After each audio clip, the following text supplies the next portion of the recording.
Presiden Prabowo Subianto geram dengan kasus korupsi dan juga praktik tambang timah ilegal di Bangka Belitung. Dirinya berkata kerugian negara dari kasus ini mencapai 300 triliun rupiah.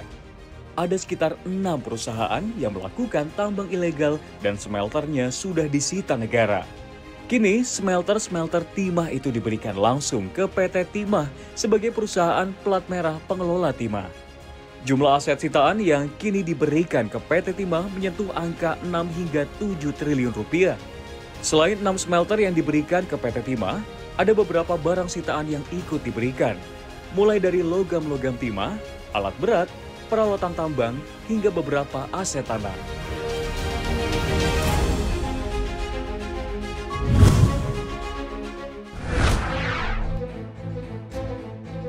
Kementerian Dalam Negeri menyoroti kinerja sejumlah daerah yang dinilai tidak serius mengendalikan inflasi. Sekretaris Jenderal Kemendagri Tom Sitohir dengan nada tegas menyebut ada daerah yang hanya mengharapkan anugerah Tuhan Yang Maha Esa tanpa melakukan upaya konkret menekan kenaikan harga di wilayahnya. Tomsi memaparkan inflasi tertinggi secara provinsi tercatat di Sumatera Utara sebesar 5,32%, disusul Riau 5,08%, Aceh 4,45%, Sumatera Barat 4,22%, dan Sulawesi Tengah 3,88%. Tomsi menambahkan bahwa jika tingkat inflasi di level 5,32% dalam suatu provinsi itu sudah terasa perubahan harganya bagi masyarakat. Dirinya meminta kondisi ini menjadi perhatian para gubernur. Menurut Tomsi, inflasi tinggi di sejumlah wilayah mencerminkan lemahnya pengawasan kepala daerah. Ia mencontohkan Kabupaten Deli Serdang yang mencatat inflasi 6,81%, serta Kota Pematang Siantar sebesar 5,84%.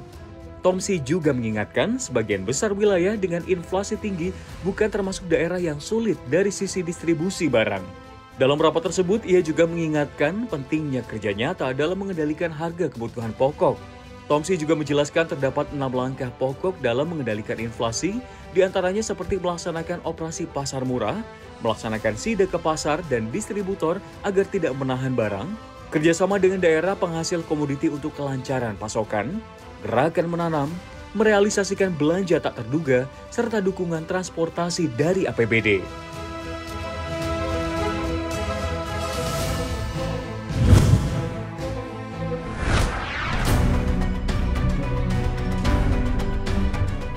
Sebanyak 73 kontainer berisi sampah elektronik ilegal masuk ke tanah air lewat pelabuhan Batu Ampar, Batam pada 22 hingga 27 September 2025 lalu. Padahal pemasukan atau impor limbah elektronik ilegal tersebut merupakan pelanggaran serius terhadap Undang-Undang Nomor 32 Tahun 2009 tentang Perlindungan dan Pengelolaan Lingkungan Hidup Pasal 106. Karena itu, Kementerian Lingkungan Hidup, Badan Pengendalian Lingkungan Hidup akan membawa kasus ini ke ranah hukum agar dikenai tindakan tegas berupa sanksi pidana. Menteri Lingkungan Hidup, Kepala BPLH Hanif Faisal Nurrofiq mengatakan, pemerintah tidak akan mentolerir praktik yang menjadikan Indonesia sebagai tempat pembuangan dan pengolahan limbah ilegal dari luar negeri. Karena itu, pemerintah memastikan 73 kontainer limbah elektronik ilegal itu dikirim kembali atau direekspor ke negara asalnya, Amerika Serikat. Dijelaskan, kasus masuknya 73 kontainer limbah elektronik ilegal ini berawal dari deteksi Deputi Bidang Penegakan Hukum Lingkungan Hidup Kementerian Lingkungan Hidup bersama Direktorat Jenderal Bea dan Cukai. Ke-73 kontainer tersebut dikonfirmasi memuat barang-barang ilegal milik PT Logam Internasional Jaya, PT Esun Internasional Utama Indonesia, dan PT Batam Battery Recycle Industry. Kementerian memastikan seluruh limbah terkontaminasi seperti printer circuit board, karet kawat, CPU, hard disk, serta komponen bekas lainnya dikirim kembali ke Amerika Serikat.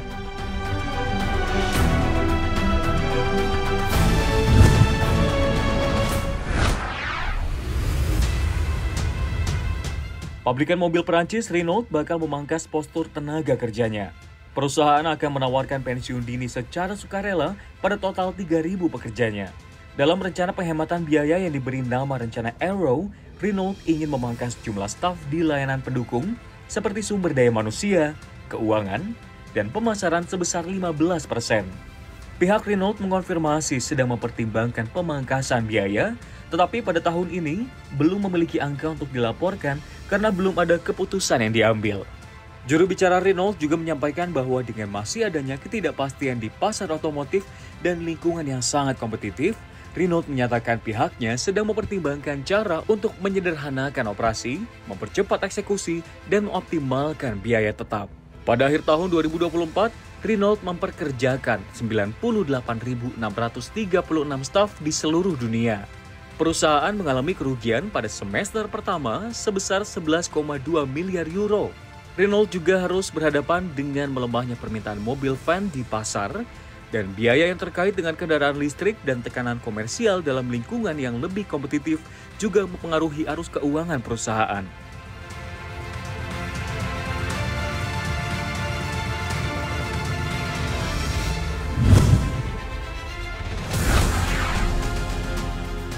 Organisasi negara-negara pengekspor minyak dan sekutunya atau OPEC Plus sepakat menambah produksi minyak mulai November 2025 sebesar 137.000 barel per hari.